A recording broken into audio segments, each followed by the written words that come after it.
Hi, Alfred Methodist students. I'm here today, Deedee Muehlbauer. I'm here with my mom, Linda Holcomb, and we're going to talk to you about something that happened to us that was very traumatic. On Sunday night, we talked about suicide prevention. You heard about signs to look for and how you can help someone who might be thinking about committing suicide, or if you are a person. We talked to a student as well about her experience. So today what we'd like to do is talk to you about our experience. Unfortunately, we lost my grandfather, her dad, John Fabian, to suicide. So we're going to tell you about our experience. So, Mom, why don't you tell me what happened? All right. Dad was 87, and he experienced a very bad stroke, a debilitating stroke. And he was not improving after about 2.5 months. And he was having physical therapy and occupational therapy, but he just was not improving as fast as he wanted to. And he was very depressed, even though, he was getting help. The night before, my sister and her husband took him and Mom out to dinner. And when he got to the restaurant, just the smell of the food made him so nauseated that he couldn't stay. So they brought him back home.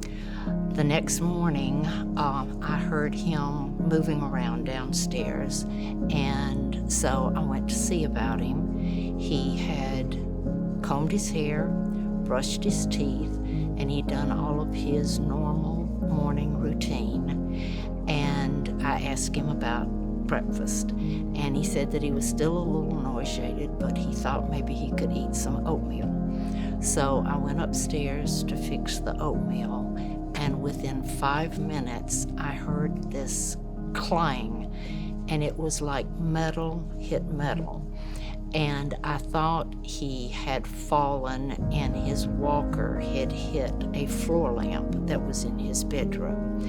And so I rushed downstairs, and yes, the walker and the lamp and Dad was on the floor, but there was blood all around his head. And your dad is the one that sought the gun. It was about 4 feet from his body. And so the ambulance came, and they saw what happened. They called the police. They could not, he was dead, so they called the coroner. They made me go upstairs, and the police questioned me for over an hour. Well, my experience was obviously a little bit different. I didn't live with you. I lived close to you. I was close to you.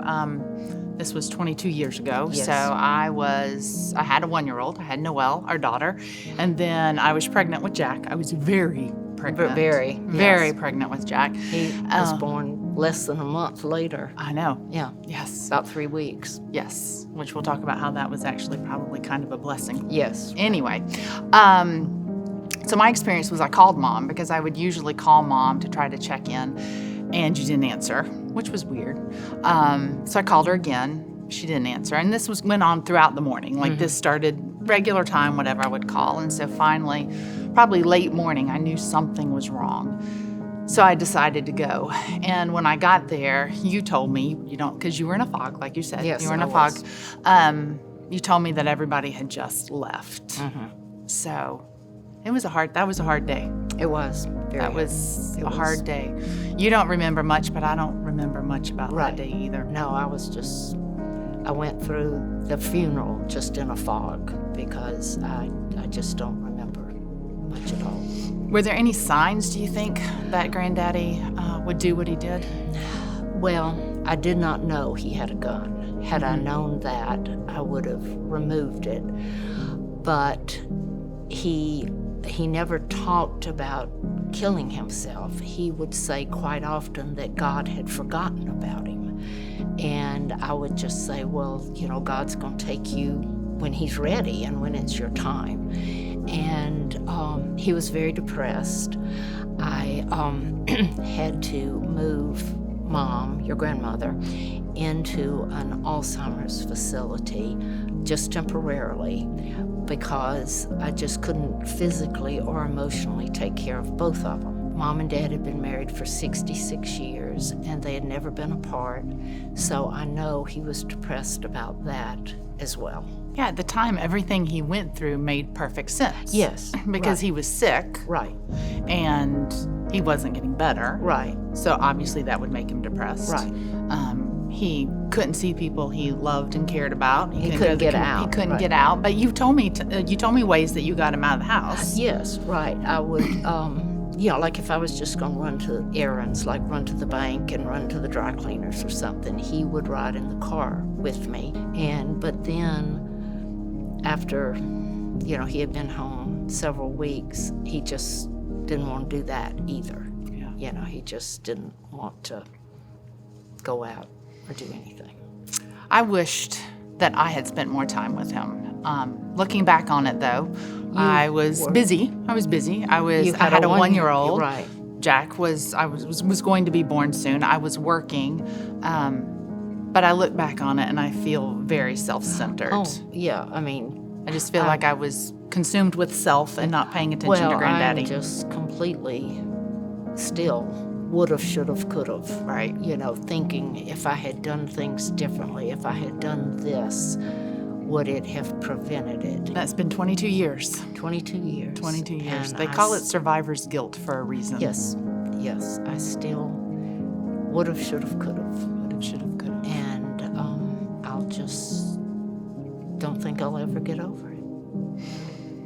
I don't know if anybody can ever get over. No, you get through it. Yeah, you get through it. Yes. You get through it. And I do not, back then I would just felt like I was consumed with it, And I don't think about it. I think about it.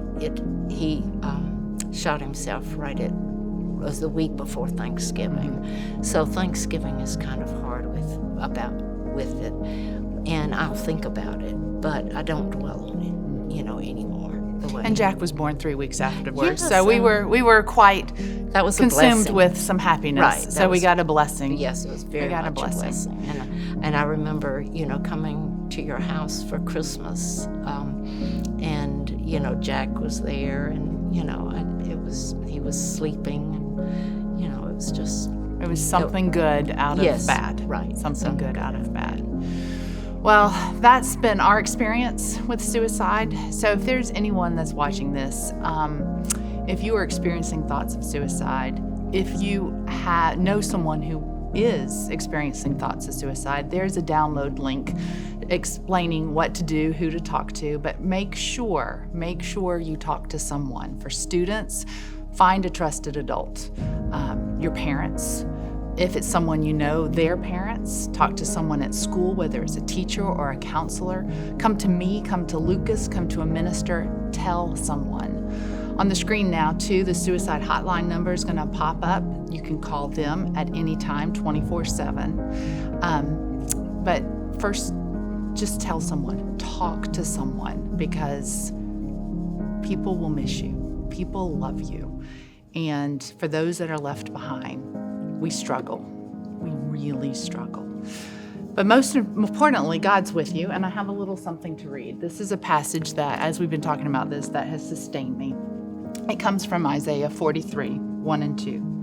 But now, O Jacob, listen to the Lord who created you. O Israel, the one who formed you says, do not be afraid, for I have ransomed you.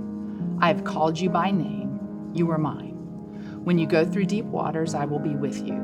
When you go through rivers of difficulty, you will not drown. When you walk through the fire of oppression, you will not be burned up. The flames will not consume you, for I am the Lord your God. God is always with you. He will always be with you. But there are people out here to be with you too.